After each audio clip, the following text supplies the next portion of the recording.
Van Aarsen International est leader mondial dans la réalisation d'installations de fabrication d'aliments pour animaux et d'usines complètes. Sur la côte est de la Suède, Van Aarsen a construit une nouvelle usine pour Kalmar Lantmännen, destinée à la production d'aliments pour la volaille, les bovins et les porcs. Ce nouveau site remplace 2 anciennes usines et peut maintenant être géré par une seule équipe d'opérateurs. Un seul opérateur est présent la nuit. Il peut faire tous les réglages sur place avec sa tablette par connexion Wi-Fi. Cette usine ultramoderne peut produire 100 tonnes d'aliments par heure grâce à ses 5 lignes de production séparées. La possibilité d'installation d'une 6e ligne a de plus été prise en compte pour une expansion future. L'infrastructure existante, comprenant l'expédition par bateau et le stockage de matières premières, a été entièrement connectée à la nouvelle usine. Les matières premières sont fournies de diverses façons. Les camions de matières premières sont déchargés dans une fosse de déchargement. Les minéraux comme le calcaire et le sel sont déversés dans les silos de stockage par transport pneumatique. Les micro-ingrédients comme les vitamines sont amenés dans des big bags. Vous rencontrerez ces lignes fluides partout où le transport pneumatique est utilisé dans l'usine.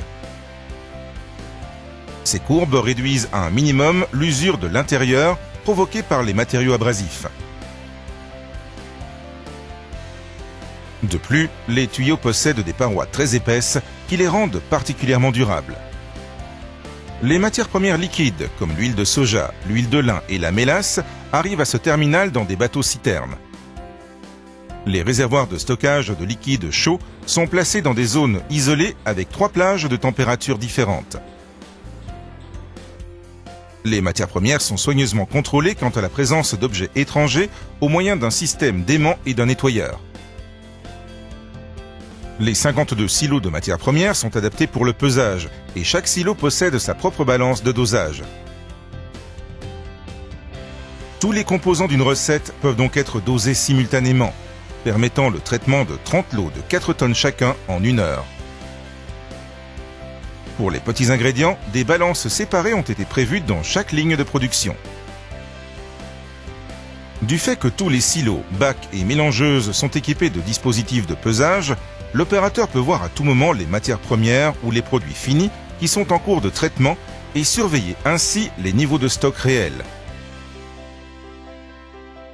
Les matières premières sont moulues dans des broyeurs à marteau et entreposées dans les silos de dosage. Les cassettes dotées de cribles peuvent être retirées facilement pour l'entretien ou le remplacement des marteaux.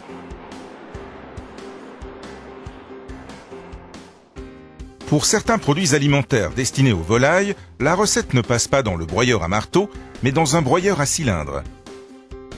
Non seulement les broyeurs à marteau, mais aussi tout le dispositif d'entraînement de plus de 15 kW est équipé de moteurs électriques à contrôle de fréquence pour assurer l'efficacité énergétique. Grâce également au changement de crible automatique, les matières premières peuvent être broyées pour obtenir toute structure d'aliment souhaitée. Les poussières et les étincelles des marteaux constituent un risque potentiel d'explosion. Les bacs, après les broyeurs à marteau, sont équipés d'une décharge antidéflagrante. De plus, les capteurs de processus ont été équipés à différents endroits d'une détection d'étincelles, de température et de fumée. Les soupapes du circuit se ferment automatiquement et les machines sont désactivées en cas de détection. La sécurité est également assurée par d'autres moyens. Un système d'eau d'extinction a par exemple été installé dans la cage d'escalier. Les zones isolées et surpressurisées empêchent toute forme de contamination entre les différentes lignes de production et garantissent la meilleure hygiène possible.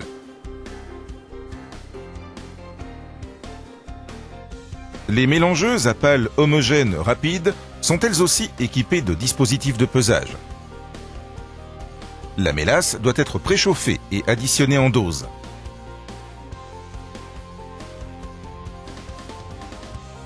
Enfin, avant la granulation, le mélange est conditionné à la vapeur. Après le traitement à la vapeur, le produit est maintenu à 85 degrés pendant 4 minutes pour assurer l'hygiène. Lorsqu'il n'y a plus de produit dans l'installation, sa température est maintenue à l'air chaud afin d'éviter la condensation et la contamination due au refroidissement. La vapeur requise est générée dans une grande chaudière à vapeur installée dans une zone séparée. L'étape suivante dans le processus de production est la granulation, le pressage du mélange en granulés. Le système de changement unique permet de remplacer rapidement la matrice pour la production de différents diamètres de granulés. Une fois granulé, le produit est refroidi. Les refroidissements ont été conçus dans une configuration double pour un changement rapide de produit. L'air destiné au système de refroidissement est aspiré de l'extérieur à travers des filtres HEPA extrêmement fins. Étant donné que les hivers peuvent être très froids en Suède, l'air extérieur est préchauffé si nécessaire. L'air de refroidissement utilisé est nettoyé par des filtres et refoulé par le toit. La poussière est également évacuée en permanence dans tous les systèmes de transport et les silos. La qualité de l'air entrant et sortant est soigneusement contrôlée à l'aide d'un dispositif de mesure des particules de poussière. L'air comprimé est utilisé pour nettoyer les filtres et actionner les trappes et les vannes. Tout le bâtiment est équipé d'un système d'évacuation centrale afin de protéger toutes les zones de la poussière. Si nécessaire, les granulés peuvent être émiettés, par exemple pour la volaille. Les granulés et les miettes sont criblés de façon à éliminer toute la poussière. La poussière récupérée est ramenée dans le système de pression, mais peut aussi être expulsée si nécessaire. Afin de prévenir l'accumulation de poussière à l'extérieur du processus de production, tous les silos, bacs et machines sont dotés d'angles arrondis et d'arêtes adoucies, et les câbles sont montés les uns au-dessus des autres pour minimiser la rétention de poussière. Pour pouvoir ajouter des liquides supplémentaires, chaque ligne de production est dotée d'un dispositif d'enrobage de granulés. Les liquides qui ne résistent pas aux températures élevées peuvent aussi être ajoutés par enrobage. Le produit fini est transféré dans l'un des 96 silos destinés à cet effet. Il y a 3 lignes de chargement pour les camions en vrac. Chaque station de chargement est dotée d'une double balance automatique pour un maximum de vitesse et de flexibilité. Des échantillons sont prélevés automatiquement de chaque produit de façon à pouvoir vérifier ultérieurement la qualité et la composition des aliments. La nouvelle usine Kalmar Lantmännen en Suède prouve une fois encore la puissance d'innovation de Van Aarsen. Processus de production extrêmement fiable. Grande capacité de production grâce à la haute efficacité et à la flexibilité. Faible coût opérationnel et d'entretien. Possibilité d'atteindre un taux d'efficacité énergétique optimal et les plus hauts niveaux d'hygiène. Le tout dans un environnement de travail agréable et sûr. Après tout, c'est un projet Van Aarsen.